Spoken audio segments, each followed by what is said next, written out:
Hello. Hi. Oh, We are live. That is the thing that is happening. Oh God, We Oh are my gosh, indeed. okay. And everything. Yeah. I have a thing to read. Hey nerds. Hi. Welcome to Nerds with Dice. We're raising money for the Trans Justice for Funding Project. You can find the links in chat and as well as link to donate and other things. I'm going to be your DM for this game. Inevitable is one of my favorite things to run over the last few years. Inevitable is like, it's a cool, fun system. Things we can read about that later. I'm Steve, also known as Sassy Pants. I am one of the chancellors of Nerds with Dice. I also run Pants and Stables. You can find me here, there, everywhere under Sassy Pants 1996 or as Pants and Stables or the various other persona that I have built up over the years, some of which are secret, some of which are not.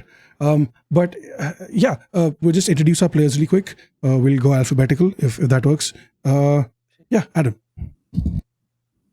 Hey everybody, my name's Adam Seats. Oh God, I've never done a thing in my life. No, you might know me from I wrote a thing with a friend of mine called One Night Strahd, which got an award a couple years back, which is pretty cool. I'm also sometimes on Project Derailed, running or playing on their anthology RPG streams. You can find me online on Blue Sky at iknowadamseats.bsky.social. I'm supposed to do that, right? Forget who's Khadija, next. you're next, yeah. I'm next. Sorry. Hi, everybody. I'm Khadija. My pronouns are she, they. And I come to you from the Bard Rock Cafe network of podcasts, a series of actual play podcasts where we play like D&D and a bunch of indie games that we love to play. And you can find us wherever you listen to your favorite podcasts. I am a founding member, and I was, a member of the flagship show for so many years. And we're about to start campaign 2 later. Hell yeah. Lady Dame. Hello, everybody. I'm Lady Dame, or LD. I use she, her pronouns, and I'm a TTRPG streamer when I have time, Twitch streamer when I have time, and also the co-host of a podcast called Monster Crush, where I talk about smooching cryptids with my good friend Derek. I spent a lot of time over on the Sword and Key Network, and I'm one of the mods and admin over there. I think that's all I've got right now. Yeah, sure, why not? So hi everyone, Lani here. I'm going by she, they pronouns. I not that much of stream or anything, but I use the Blue Sky of Emilia Lani for posting some artworks. I do some are from my OCs. I try to finish a one-shot manga to posts, but let's do my best to do that. And basically just that, and basically a fascinating person that like to play video games. It is my turn, I guess. Hello, I am Roseblock, or Rose for short. I go by any pronouns. I am an aspiring voice actor and writer. I have a playlist on my YouTube channel it's basically the only thing on there that is shows all like the things that I have voice acted in. Nothing paid yet. And about writing, I haven't really posted anything online. But hopefully that's all gonna change soon. You can find me on YouTube, aforementioned, and Blue Sky at Rose Blossom 2468 because I like even numbers.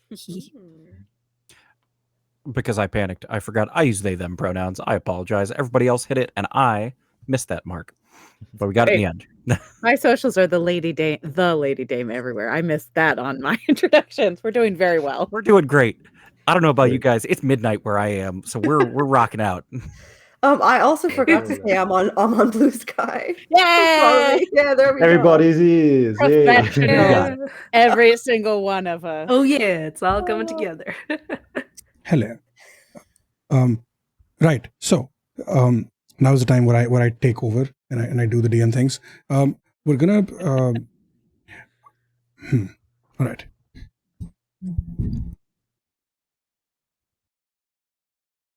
What do you think of when I first say sand? Is it gentle waves crashing against a shiny beach? Maybe you think of building a sandcastle with your family watching. Or is it the rhythmic sound of horse hooves muffled against the desert dunes as you make your way across the desolated land of myth? It's the last one, right? It has to be the last one. Like who builds sandcastles anymore? It's not a thing. Nobody does that. It's for children. It's for kids. It's for people who don't live in a world that is dying. That is the setting for us today. We're playing Inevitable, a one shot set in the land of myth. Myth is, as the name suggests, well, actually, it doesn't have anything to do with the name. It's just a fun name that has been picked. It is nothing to do with folks and fables or magic or spellcasters or goblins and orcs. None of that exists in this world. Or does it? I don't know. I have lost track of what I was saying because I am totally not nervous. How dare you? Anyway, there's 5 of us. We're on horseback. We are setting the scene for a thing that is about to happen. You are on your way traveling southwest. The sun is almost in your eyes, but not really, because you're wearing your cool, fancy ass outfits that showcase to the world that you're knights. And in the distance, you see a giant. And when I say giant, I mean like a giant ass fort. This thing is bigger than some of the castles you've seen. It's bigger than the king's palace that you've seen, that you are a frequent flyer at.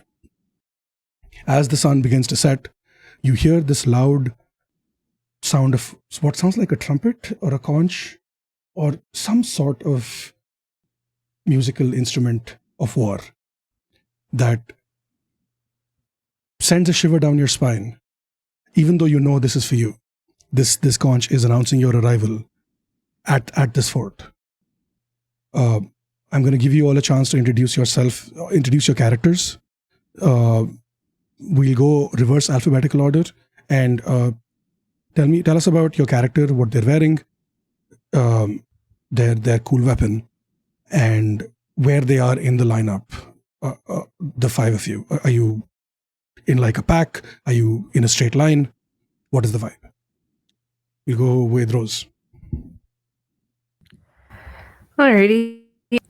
I am Angarod the Weeper, godsman of the slain, a foreign god of corpses and battlefields. I wield the giant spane, which is a spear made from monster's tusk. What monster? I don't know. It's been so long. I've slain so much. I don't even remember anymore. And I wear extravagant undertaker's attire. Hello. Where would you be in like the formation of this pack? Are you in the front? Are you at the back? Are you somewhere in the middle? I think I'll take the back. Okay. Yeah. Reverse takes us to Lani. Okay. I don't think you have a way to show the image, but okay. I'm going to present my character that I'm going to be playing this night will be Amy Six Shots. She goes by the she, they pronouns as well. She serves as the knights errant and bounty hunter for the orders of the King's Malavan. But saying things you are going to know more later, but just to not be so much spoiling right now, because that's something happened. She decides to vow to take this person that did a bad thing for justice, and this makes her to go for the scalp dirty. Well, she uses two revolvers. One is more larger than the other one, and they are graved in one Adam and another one Eve. And she uses these two different revolvers depending on the occasion, something like Gerald de Rivia. You can see like the Adam pistol for humanoid enemies, something like that, and Eve for some special enemies like probably ghosts, things like that, because the ammo goes different for each type of revolver.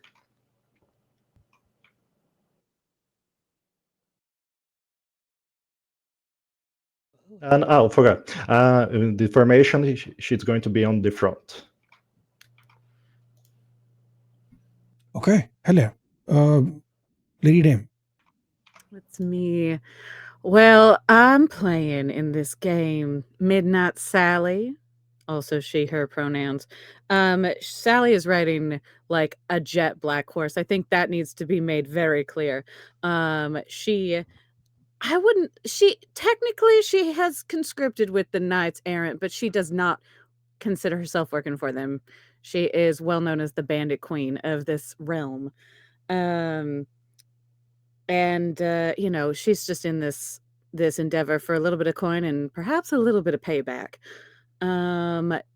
Midnight Sally has red hair with a white streak in it, a melon streak, a witchy streak, if you will. On top of that rests the biggest black hat you've ever seen, just a ginormous cowboy hat.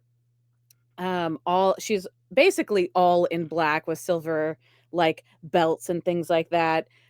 Thigh high boots, which seems incredibly impractical, but this is a fable fantasy folklore realm, and so we're going with the rule of cool.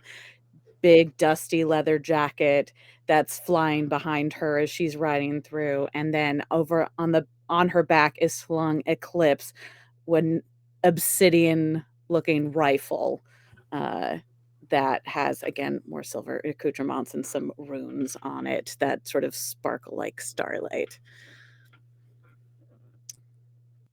That is so cool. Also, I'm taking creative liberty here and establishing that thigh-high boots are the most comfortable boots ever in this world. Perfect. They Yeah, have great. been, the minute you decide to wear thigh-high boots, they are enchanted with magic by the mages of cushioning, and they Amazing. establish them as like very very easy to use and wear and take off and put back on if you need it in a hurry. Yeah, I that's what love we're doing. this. Yeah. I love this. I Oh, love this a lot. totally. Look, all I'm here I'm just here to be super hot that's all. That's all. Everybody's Midnight there Sally in says. thigh-high Yeah, boots right Yeah, now. yeah, exactly. that is excellent. That's the vibe. Khadija, you're next. All right. Hey, everybody. I'm going to be playing. Oh, I'm sorry. Just Sorry. something. No, Midnight Sally would also be riding in front, probably next to Rumi. Awesome. Forgot about that. There we go. Okay, good. All right. So I am playing the Star Shimmer with they, them pronouns. The Star Shimmer is a mystic apprentice, of course, to the loftiest of masters, the Stargazer. They are rife with pure magical energy, knowing the words of tide and starlight at their command. They, however, also wield the power of supernova, a hand cannon that imbues every bullet that you place in it with a magical effect that will cause the bullet to explode into a ring of tiny suns on hit. They wear impeccable midnight blue robes without one wrinkle in it somehow, over long flowing trousers, all of which are decorated with embroidered iridescent swirls, hand sewn, of course. And they wear a silver circlet embedded with diamonds across their forehead that serves no magical purpose, but surely serves all kinds of other purposes. And Star Shimmer will be towards the back. Hell yeah. The vibes have been vibing so far. Adam, bring us around. Let me just tank that right down here. So the thing you need to know about Jethro the Dauntless is that he is a big man. He uses he/him pronouns, and I want you to picture in your mind, if you've ever seen documentaries about Appalachian moonshiners, just the big wild beard, big hairy man. But he's wearing these what look like leathers, but if you were to examine them, you could see they're made of mushroom fiber.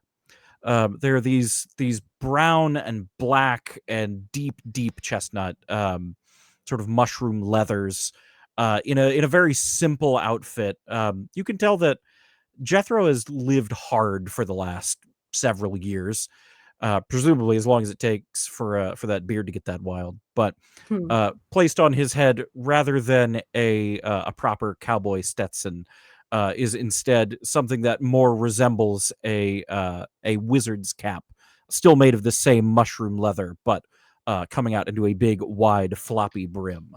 And on his back, you see the rifle Surefire, a cobalt blue sort of the gun bit. I knew all of these words, and then I looked at this place, and I'm gone. But it's predominantly blue with copper accents along the handle and down into the stock. And he is astride some sort of draft horse, some sort of very large, something like a Clydesdale or something like that.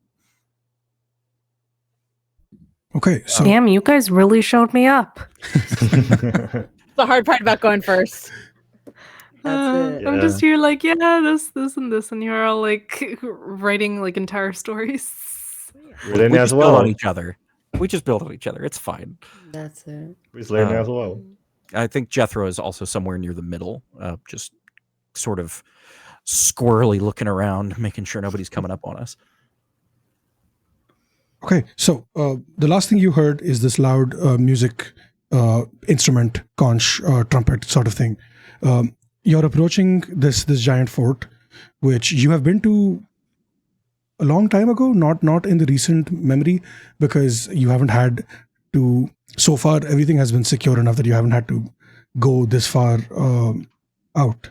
But hey, shit happens, and sometimes you need the help of 5 cool people to stop the heat from. I don't know where that was going, but anyway, so. You have a few minutes as you're approaching the gates of the fort.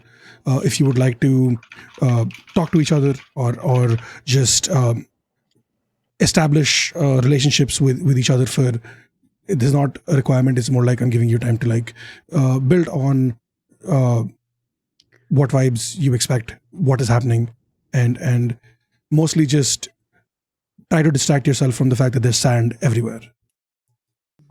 It gets everywhere. It's all in my clothes. It's rough and it's coarse and it gets everywhere. But not in the thigh-high boots, which we No, know yeah. Not in the canonically are. thigh-high. That's Never. why the thigh-high boots. Mm-hmm. Yeah. Smart. Yeah. Don't get We sand should in have my... all invested in thigh-high boots. That's what I'm saying.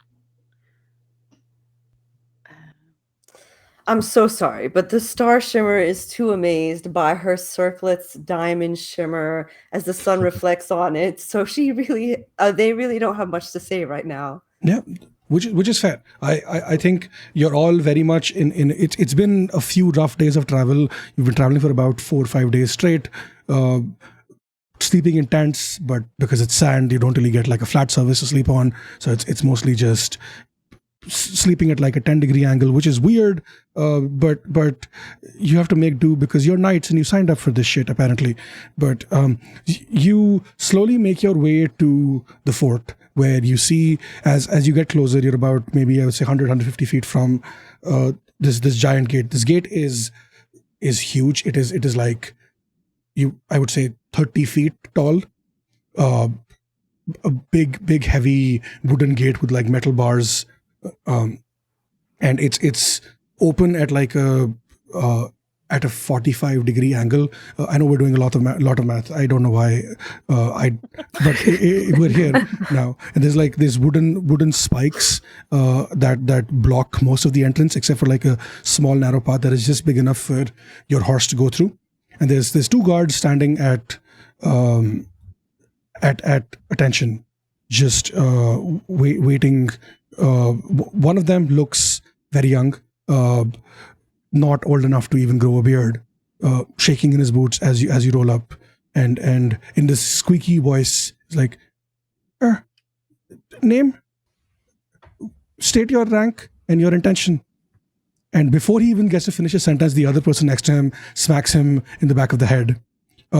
These are the knights, the people who were sent by Sir Darian. What do you mean name and rank? And the first one looks embarrassed, goes red immediately, and before he has a chance to respond, you see someone rush out from the fort.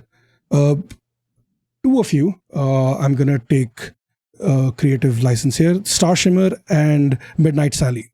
You recognize this person as Korth. Korth is a soldier that you have trained with, or you have trained, actually not trained with. He was one of the first recruits from your first ever training class that you held for upcoming nights at Myth. He looks at you, Star Shimmer, and he smiles and nods and hi, hello, welcome. Thank you for coming so quickly. We are struggling and we need help. And when they asked me who to ask for help, I figured the two of you would be the best. But I'm so glad you brought support with you, because we are struggling. And like I said, and you can see he's out of breath. He's sweating, and he puts a hand. He reaches forward to like lean against the spikes to like give himself support, and accidentally pricks his hand. He's like, "Oh shit! Sorry. Hi. Yes. So I Breathe, darling. Breathe. In, out. You good? Yes. We He ain't gonna breathes. bite you. Oh, I didn't think you were, but oh no. Is that a thing I need to be worried about? I thought only the undead. Oh, that's a joke, isn't it? That's a joke. Haha, you're making a joke. That's funny. Oh, I'm sorry. We don't really get much time for jokes around here. But it is so good to see you. Please come with me, quick. Let me quickly give you a quick rundown of what's been happening. As we go through, Yep. Sally will wink, give a little wink and a little hat tilt at the young guard who tried to question them.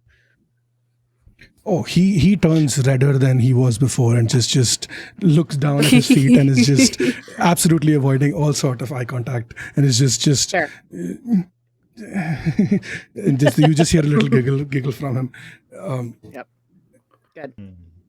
As you enter sorry, go ahead. Just a compliment. Since this guy is shaking as hell, basically, and being very nervous, I'm just going to quickly pat his shoulder and say, "Hey, little guy, you're doing just fine. Don't need to be like this way, okay?" You see, he immediately, like, he was slouched forward. Now he's standing up straight at attention, and there's a smile on his face, like, "Thank you. I am doing this for my family, and I'm very proud to represent them here. I will do my best to stay guard." And you've seen hundreds of these soldiers who are recruited at a very young age, barely 18, and you've never met one of them twice, so you know that this is another casualty of war. That but hey, you made his day, so that's nice. Yeah, I was going to say, yeah. At yeah. least you need to be very clear on your mind that your family is very happy with your choice doing this here. So don't need to be that nervous, okay? Yes, That is so sweet of you that is so sweet of you.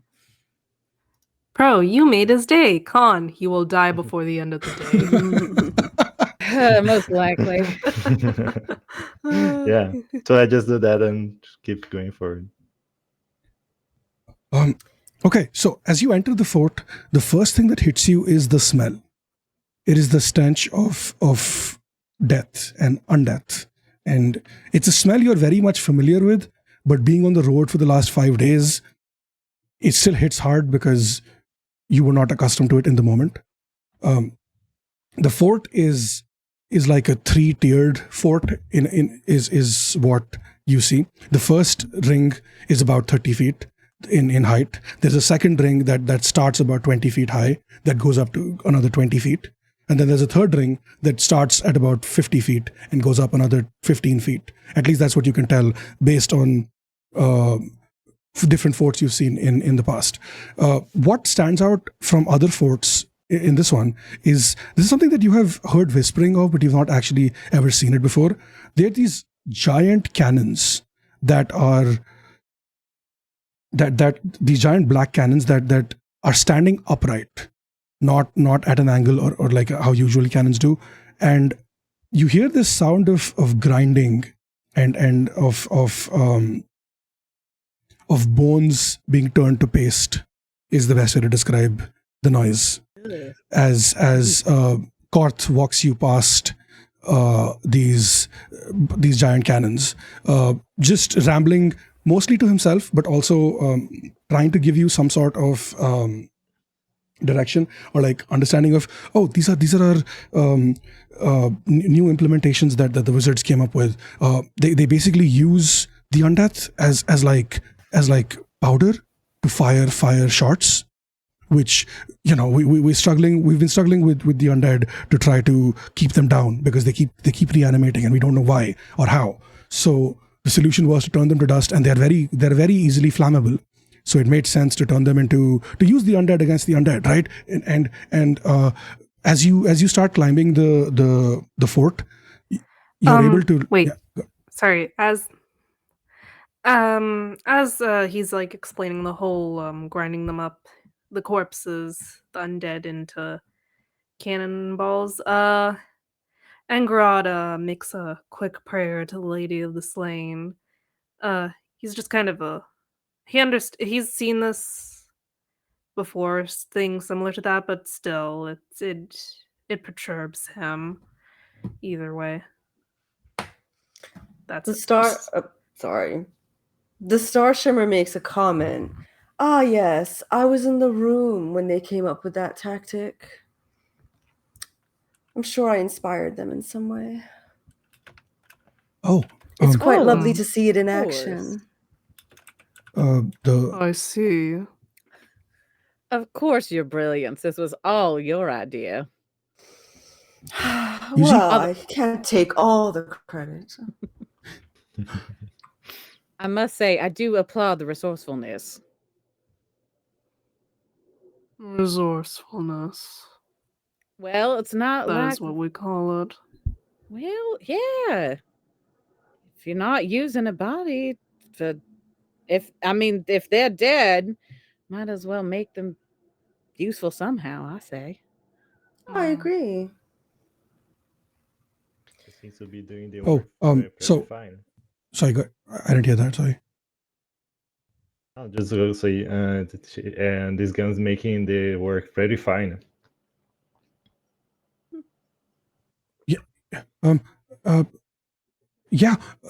Korth is just looks at you, Starship, and is like, that makes so much sense to me. I should have known that it was your brilliance that was at play to make this a thing. I have always. Oh no, no worries, Korth. No worries.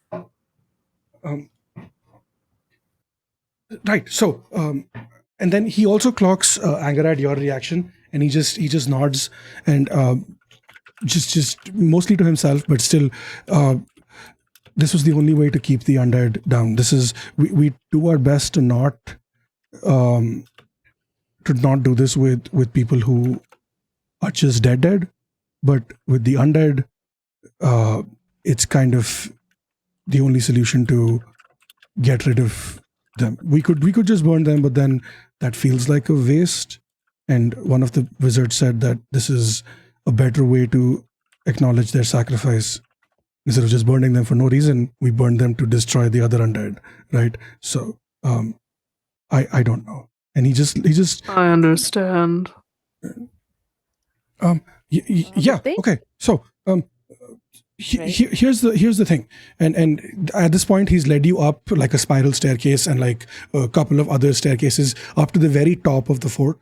You're like about 70-80 feet high in the sky right now, and you walk in through a door and there's like a whole group of generals. They're all wearing like what you would expect generals to wear, in the sense of like attire, and also like badges, and like what are they called, medals and shit, right? But they all look half your age. They are like extremely young. Looks like generals who became generals because there was nobody else to be generals, because they've all been killed. That's the situation that you see yourselves in. Korth waves you all over, and you see that there's a giant map on this table, and in the middle of this table, which shows you the locations of all the important places in the world. You see the city of Myth, you see the border forts, you see the far wastes, and you see this thing called the Salt Sea, which is the closest source of water for miles, but is also extremely salty, as the name suggests. He brings you over. He sits down, and then he realizes you haven't sat down yet. He stands up. Right. So here's the thing. I am currently the highest ranking general left. I'm sorry, you? Yes, I know, right? What are you, like 12? 22, but fair enough. All right. Just 10 years. Cool. That's an infant still, but all right. I agree. I completely agree. Right? I should not be leading the charge. I have not earned I this. should not be here. And he laughs in like the sense of like, we're so fucked kind of laugh is the laugh that you hear from him. And he's like, right. So Sir Catherine, the tall, my superior, in charge of the fort down in Creek. And from your geography thing, the way that the forts are designed is also like a tiered system. Not just the forts themselves, but like the ring. There's like the city of Myth is in the center, and there's a ring of forts around it. Then there's another ring of forts around that, and there's another ring of forts around that. That's how the defenses are designed for this place. You are currently in the third ring, the one closest to the city of Myth. And he basically tells you that Fort Creek fell last week. So Catherine was decimated is probably the wrong word, but that is basically what happened. We couldn't find her body by the giant. How unfortunate.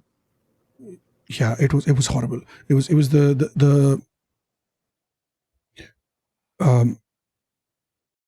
giant Gormand he showed up at the gates, demanded a one-on-one fight with her. We all begged her to not take the fight, because Sir Catherine was a beast, right? We know how skilled she was at what she did, and you all know Sir Catherine was like this. That one. That too, yes. Sir Catherine was this tall 6'5", half giant general serving the land of Myth, and this giant is 11 feet tall, twice her size, and took her out with ease. It was disturbing to watch, at the least. She bought us time. She bought us time to escape. Muscle mommy gone from the world. R.I.P. Yep. I was not expecting Those of us who love our tall mom. Yeah, exactly. Shedding a tear. Happy Pride, everybody. Yeah. That's it.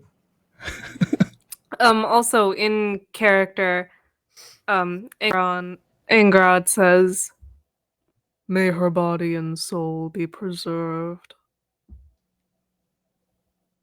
Yeah. What he said. Yeah, same as for me. That's pretty sad way to go. My young friend, might you be wanting to visit some sort of revenge upon this giant? Is that Is that what I should be gathering here? Is that you want us to go take out this big sumbitch? Right. That's what I was getting to. Yes, that's this big some bitch. Yes, that. Yes. Yeah, some bitch. Yes, that. So here's the thing, right? We need help with. And as he's about to finish his sentence, you hear this loud sound of a trumpet or a conch, but it's different this time. It's not the same as you heard it when you were arriving, and you see Kort stands up. Well, he was already standing up. He stiffens and he's like, ah, shit. Okay, this can wait. That's not a good sound. That is not a good sound at all. No, we might be under attack. Can you... Midnight Sally immediately goes for the rifle, off of her back and unshoulders it. Yeah, I think All we're right. all going for our weapons. I know That's Angara is. Okay. So with my hand on my face, already? Okay, let's do this then. And grab one of my revolvers. Where do you want I'm us? gonna play the Doom soundtrack. All the Oh dear.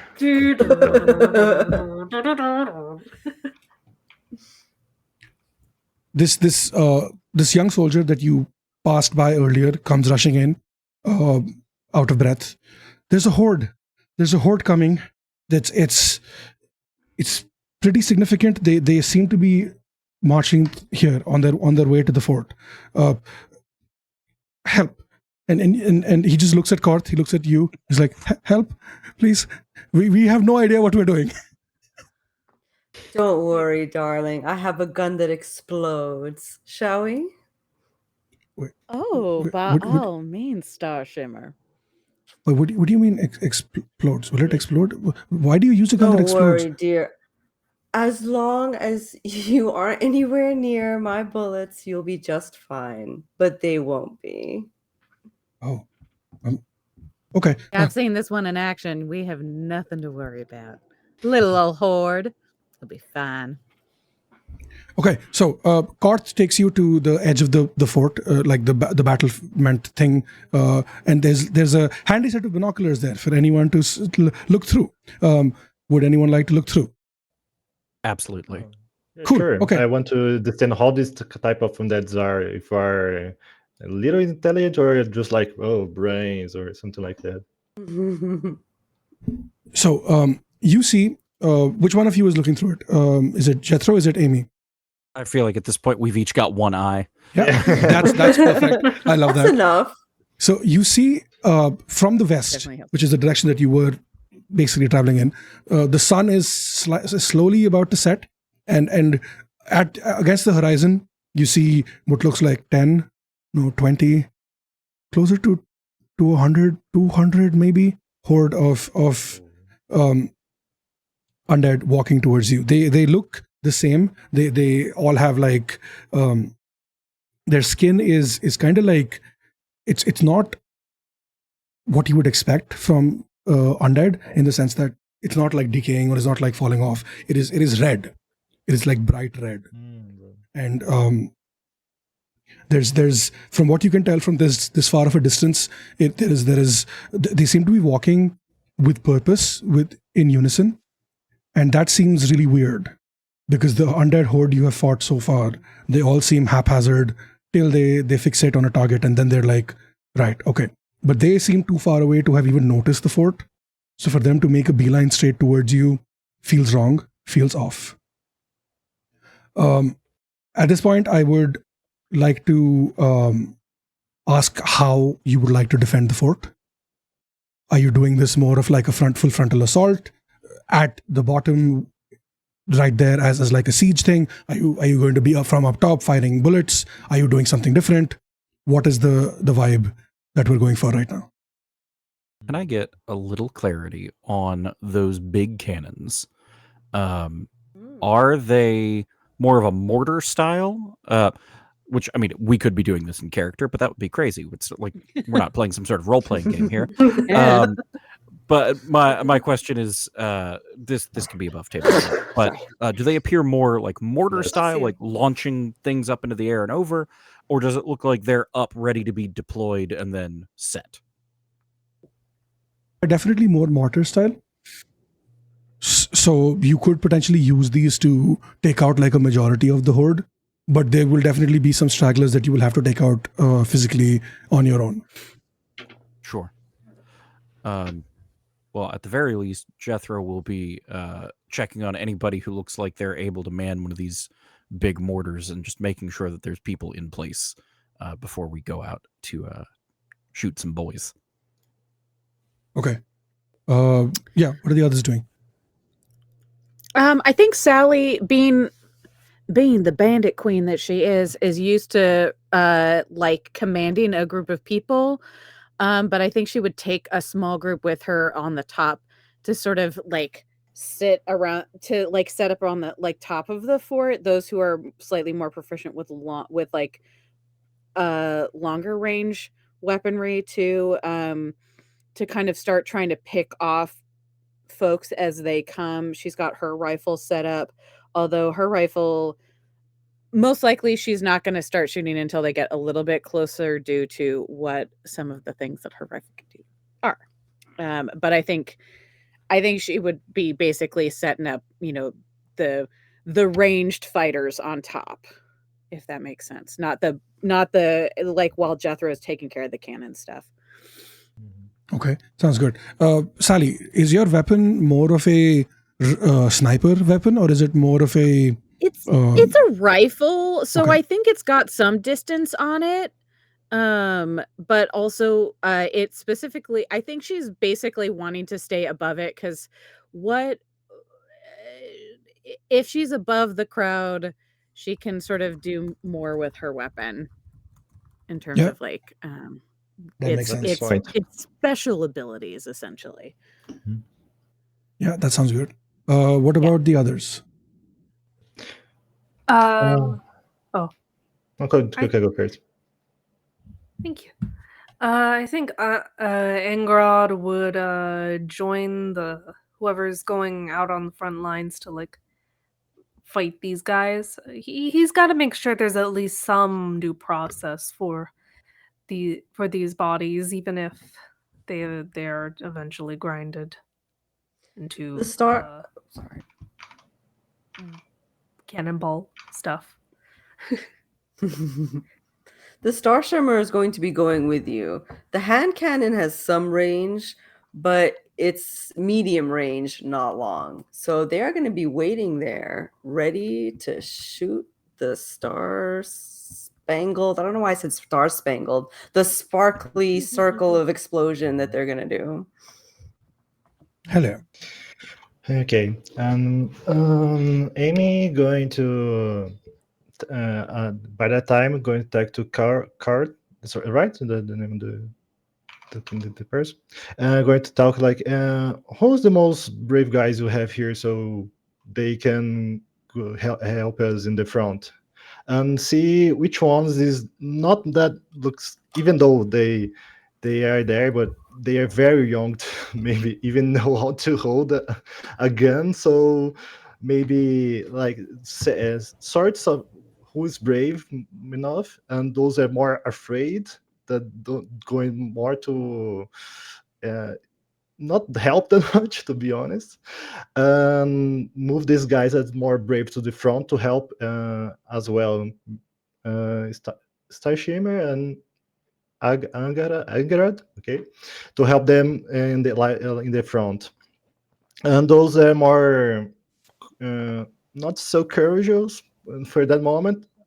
I'm just going to say, sit in the middle or very in the back, so at least you will try to shoot if something pass from the front, but we're going to do the best we can so this not even happen. So after sorting that out, if there was that time, I'm going to join in the front as well. Okay, yeah, sounds good. Jethro, I just want to confirm, are you going to stick with the mortars for this entire assault? Or are you only going there for like the initial, hey, make sure there's someone here, and then you're doing something else? Oh, good point. No, Jethro will just make sure that all of the mortars are primed and ready. Yeah. And then we'll probably find a high spot. I think Jethro's rifle is definitely like a hunting rifle style, so it's not quite a sniper rifle, but is a longer range, much like Lady Midnight's. It's not like explicitly a sniper, but it is good above the crowd. Okay, sounds good. So here's the thing that we're gonna establish. I mentioned this earlier in session 0 at least, but all of you have the ability to communicate with each other across long distances. You don't have to worry about establishing any sort of contact that way. So like even if you're down in the middle of battle, or if someone's up at the top of the battlements, you can still communicate. There's no, like, I'm not gonna put that you all have sending stones with like unlimited usage, basically, is what we're going with. Just to establish that. Yeah. Okay. So Jethro and Midnight Sally, you are up at the top. The other three, Starshimmer, Amy, and Angerad, you're going up front. Are you leaving the fort, or are you standing inside as like a way to pick them off as they come closer? What are we thinking? I was imagining Star Shimmer going outside and standing and staring right at them. Yeah. Okay. So that me is too. Going outside, going to fight. That's it. That's perfect. So what we're gonna do is we're gonna start it. We're gonna issue our first challenge of the game. That's what we're doing. So we're gonna do two challenges really. One is for the people down in like the heat of it, and one for the people up in the battlements who are going full on sniper, picking them off one by one kind of thing. So the way the game works is usually one person does the challenge, and so I'm gonna let you pick which one of you would like to do the challenge down in the middle of the battlements. Based on how the challenge goes, I might issue another challenge to one of the others, or it might just be a success based on that one roll. Same thing for people up top. Which one of you would like to do it? Let's start with up top first. Well, I think now would be a great time to establish what our what are the words? The reputation. The reputation word. Yeah. I will tell you that Jethro is feral, sorceress, and rustic. What does Midnight Sally have? Because I know this is mechanically important. Yeah, Midnight Sally is determined, sanguine, and I can't remember the third one off the top of my head. Caring. And caring, yeah. And sanguine is sort of a cheerful optimism, essentially. So there's a lot of like, this is just another day of fighting, and we're amazing and badass, so we're gonna get through this just fine. Not at all concerned. I think perhaps you are best equipped in this case if you want to take that challenge. Sure. Okay, I so do love feral though as a descriptor. That's here's how we're gonna do this. As you see the horde approaching, Jethro and Sally, you hear a loud boom as one of the mortars goes off. You see this giant mass of like undead powder fly up in the air. It flies about 100 feet and just boom, lands in the middle, scattering about like 20 of these undead. They just disintegrate. Most of them just disintegrate on impact. And the others still walking towards the fort, while burning. Soundless, wordless, because they are undead. You can't really hear that. But they can't really talk, basically. That's what I was going for, sorry. As you cock your gun, Sally, ready to fire, you hear this commotion from behind you. It is Korth, who's come rushing out from the thing. Wait, I have a thing. Miss Sally, here's a present from Sir Darian. And Sir Darian, of course, is the leader of the Knights of Myth. He is your boss person, quote unquote, but like not really. It's a very we much have an like, arrangement. It's yeah, fine. yeah, Boss And- adjacent. yeah. And Yeah. he hands you what is the modern equivalent of a scope. Ooh. And he's like, this was built specifically for your weapon. Sir Darian had it commissioned when he found out that you were going to be headed here, and it's been under development for a while, and he gives it to you, and you see it attaches to your weapon almost as if like it was built to, like literally it was built to fit. No problems, no issues, nothing at all, and it just snugly fits into the thing. And you look at it, your distance to shoot has doubled almost, Amazing. and yeah. So he looks at you, Jethro, and is like, I'm sorry, I only have one. And he looks like he's about to cry. It's all right. Sam, you did your best. Yeah. Okay. So the way we're going to do this is, Lady Dame, you're going to do the challenge roll with Jethro assisting. And the way there's not really an assist mechanic in this game. So like the way that I'm going to flavor it is, Jethro, looking through your scope, you notice that there's about 200-300 undead still walking towards you. They all seem to be walking in perfect unison, almost like marching towards the fort. And what do you notice as you're moving your scope around, or like the not the scope, but like the rifle around? You notice that there's a few of them who look different, and not just look different, but they seem like they are walking differently.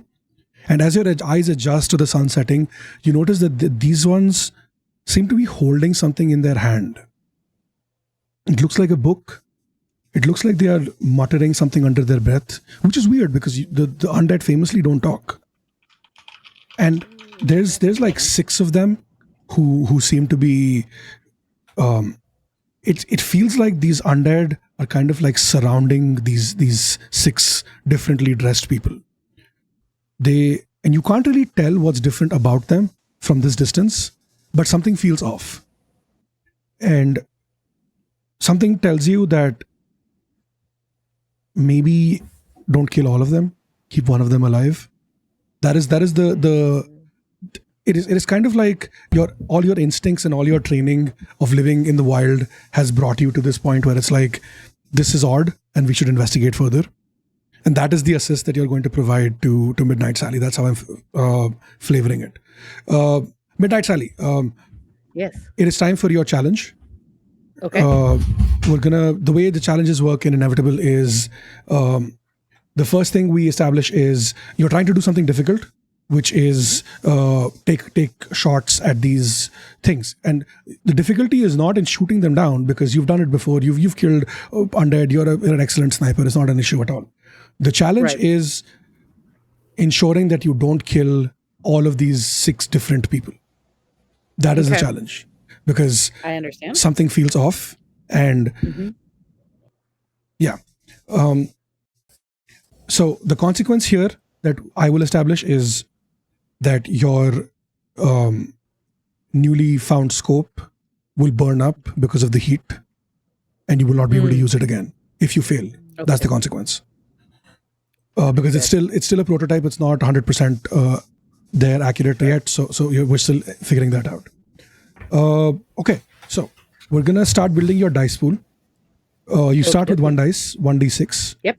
Are you going to use a reputation that will help you here? Oh, I think determined for sure. Okay, sounds good. Right? That's 2 dice. Yeah. Do you have equipment that will help you? Most definitely, you have a sniper, a scope. I do. Yeah. I do have the sniper scope. The gun itself, and the folks who have been with her know this, is that it shoots shadows, which I think in this particular case would allow. I think in leading the charge, she would like tell those of us who are ranging at the top to aim and fire, and she herself would be shooting shadows at the ones wielding that Jethro would have pointed out, like at 1 or 2 of the ones, like to kind of surround them with shadows. Hopefully that will confuse them enough that they can't see what they're chanting and maybe fuck up their magic a little bit by being surrounded in shadows. but also means that everybody else can be aiming at the ones that are not in shadows, if that makes sense. Is my thought there. Very intelligent. Mhm. I love that. Are you going to put yourself at risk to do this? I think so. I think in order to communicate with everybody, she's standing like center on the top along the top. Like probably, I mean, if we're looking at the fort, if Star Shimmer and Angrid and Rumi are down in, sort of created in the front line, like I think Midnight Sally is like kind of standing like pirate style, almost like, with one knee up, like a rifle aimed, like basically making herself, she's high up, but she's still like very much a target. Yeah, that sounds great. That's 4 dice for you. Okay. I don't think you have a reputation that will hinder you here, so that should be fine. I don't. The task is not unusually dangerous because you've sniped and done this before, so that's not an issue at all. And you're doing this with a friend, so you're not alone. So you roll 4d6. Okie dokie. For people watching, this is a dice pool system. So the way that we do it is on a 1 to 3, it's a fail. 4 or 5 is a mixed success, and a 6 is a full success. So I'm just taking basically the highest of Yeah. the 4 dice and hoping Yeah. that one of them is a 6. Hmm. What What we got? I mean, I've rolled 2 6s, a 5, and a 1. Holy So- shit. Ooh. So- We. We don't really have a critical success in this game, but you roll two 6s. I'll figure it out. Okay, so describe to me. So you've already talked about how your gun shoots shadows, but describe to me how you start taking out these 6 specific people. I believe that she would probably, I think she would only keep like half of them or worry about keeping half of them. I think that keeping all 6 feels frankly dangerous, and especially with this fort being protected by a bunch of youngins. But as I think with her extended scope, she can aim right for them and is basically getting headshots at like at the first 3 that she can see, maybe like 1 in the center and 2 on either side, depending on how they're spread out. And it's this like, as she takes aim and shoots, this like it starts like a bullet, but as it goes, like the smoke just, there's like it's basically, it looks like smoke just kind of trails behind it and then sort of gathers around those 3, enveloping their heads and their hands almost, and like sort of like wrapping them up in a fabric almost, or wrapping them around in like a tornado of smoke or something. It like is that sort of shadow around them. Like she's got a nice little spin on the center and then on 2, so that they, like, everybody else is still quite visible, but those 3 are encased in shadow. So is the intention to are you trying to hurt these 3 the 3 that you targeted with shadows? You're trying to save them from being hurt. That is the intention for now, because you. It sounds like from what Jethro and was watching with them, and what maybe Jethro had communicated with me, is that we want to these 3 are like interesting and weird and we need to talk to them. Okay, sounds good. So Yeah. the way that Everybody else bomb them all the way, shoot them, take Wipe them out. down, but That's it. yeah, sounds good. So those 3 are marked. when you shoot your 3 bullets, and these 3 bullets are fired in quick succession, you almost do not feel the need to even reload, and it feels like the gods themselves are descended down to help you in this instance is how cool you feel.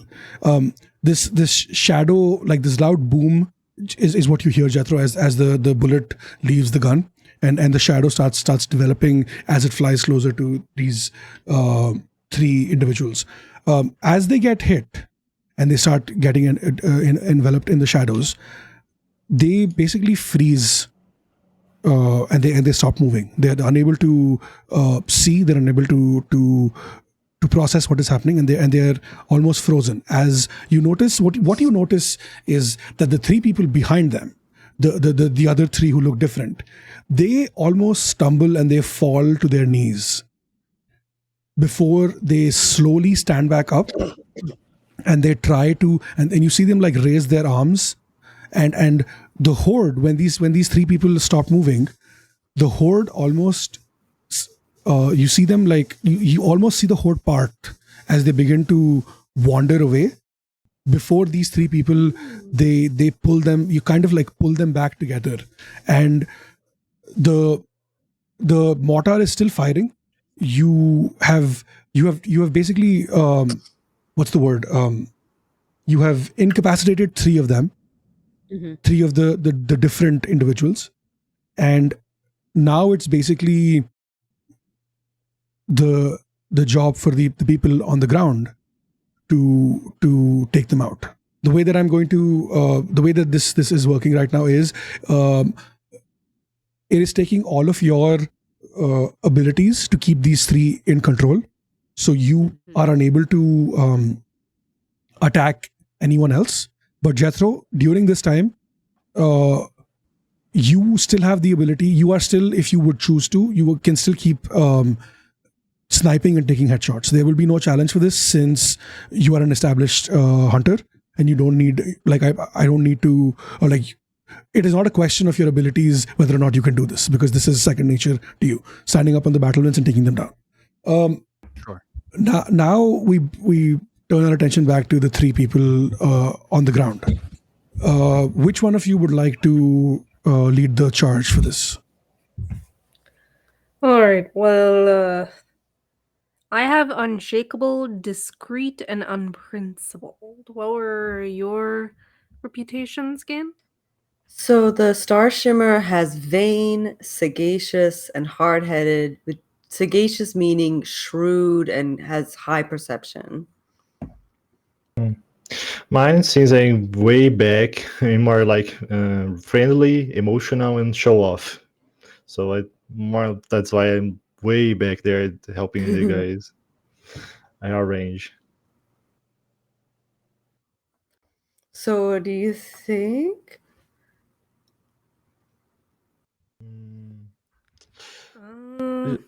So Sorry, what was yeah, sure. I'm also, my memory is like a sieve. I also need yours again. Mine is vain, sagacious, and hard-headed. And what are yours again? Mine's friendly, emotional, and show off. Mhm. And then I was unshakable, discreet, and unprincipled. Okay. Oh wait, also our weapons. That's I have a right. spear made from a monster's tusk. I have a Oh, sorry. No, Mine's no, two please. revolvers. One more for humanoids, so it's especially for this kind of situation, and another revolver more like to special beasts, like goats or something like that. Okay, The so Star Shimmer could do it. They have their big blasty weapon and they're sagacious, so they would be perceptive and choosing the right spot to explode to kill a lot of things without killing the shadow things. Just like Fallout, like ting ting ting ting. Exactly that. Oh no. Um, Oh, there you are. I thought you just thought you dropped out. So just oh, there we go. So Star Shimmer, you're taking this? I mean, that's I unless Angarat or I'm sorry, what's wrong with my brain? I can't remember names of anything. Amy. Lani or Yeah. Amy. There you go. If either of you want to, Hmm. No, it's all right. You can take this one. In this scenario, I would prefer you as well. makes sense. That's totally fine. So yeah, so that's what's gonna happen. Star Shimmer is gonna aim for an area that won't hurt the shadowy ones, but will explode as much as possible. And if you let me, I'd like to use that magical word of starlight to make my weapon have a bigger explosion. Yeah, we can make that work. I think on a 6, that'll be the bigger explosion. That's how we sounds awesome. do it. So you've been standing inside the fort so far, watching the action through like the slits in the door, because waiting for your moment to charge. Yeah. When you see Midnight Sally freeze 3 of these people, and you see them fall behind as the horde continues moving, now is your time to strike. So we're going to issue you a challenge. Your challenge is, it is not a big deal for you to take out these things because you've done it multiple times. But again, your challenge is to take them out with the explosions in such a way that you do not hurt the 3 people who have been marked as informants or information things. That's the vibe. Yeah. Okay. So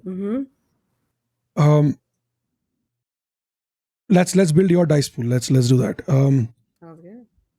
You start with 1. Are you using a reputation here? Which one are you using? I'm going to use sagacious to be perceptive enough to aim. That works. Do you have equipment that will help you in this context? Your equipment is not your weapon, because your weapon is something that is always with you. The way I'm going to use equipment here is, it is the smoke from Midnight Sally, the shadows from Midnight Sally that have basically marked these people as do not touch. So that is the equipment where you're like, I know who to avoid when I cause chaos. That's how I'll give it to you. Okay.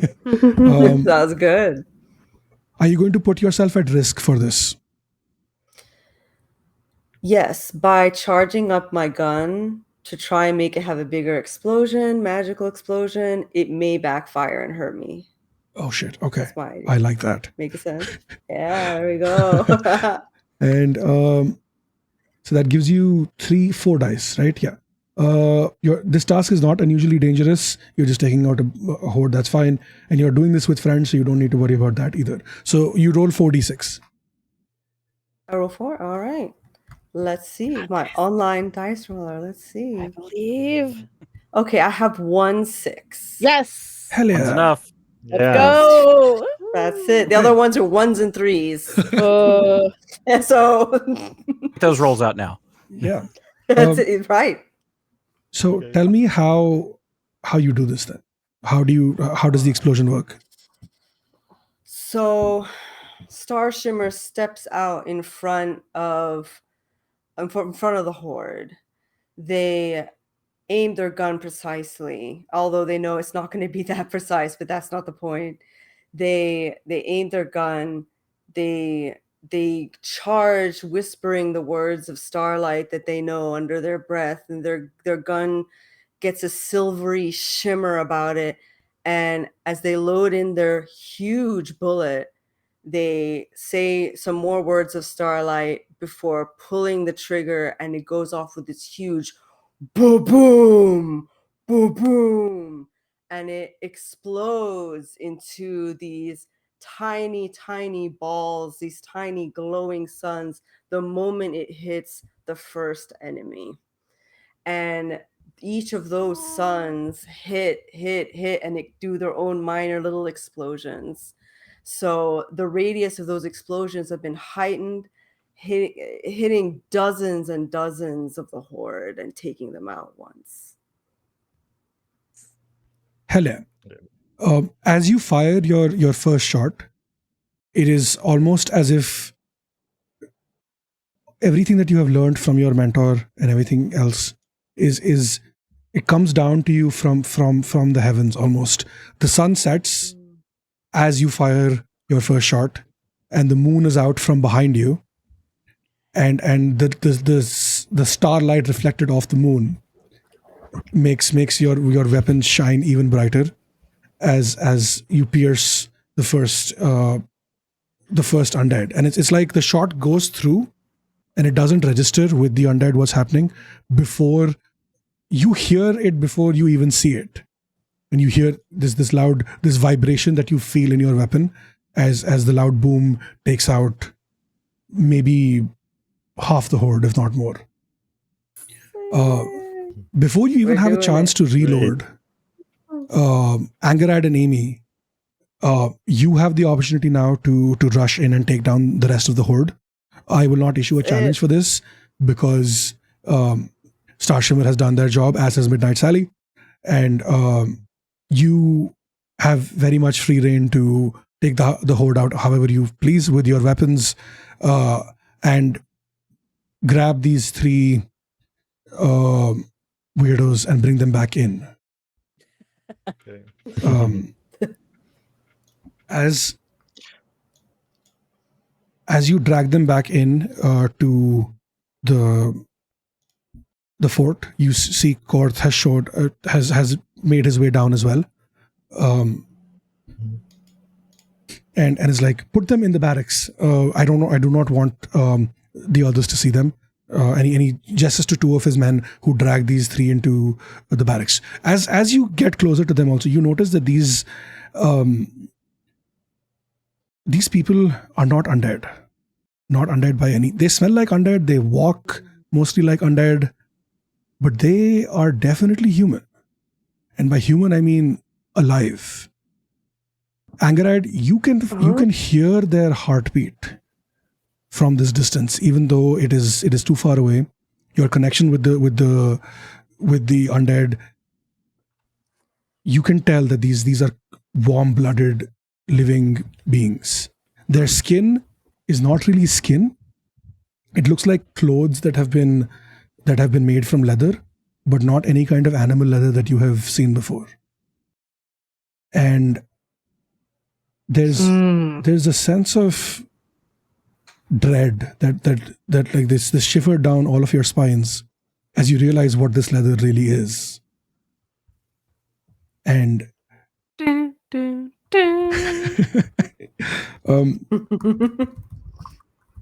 with that sense of dread, we will take a break. And we'll come back to this in 10 minutes, 15 minutes, however long we need. Alrighty, done. All right, we're going to put us to break.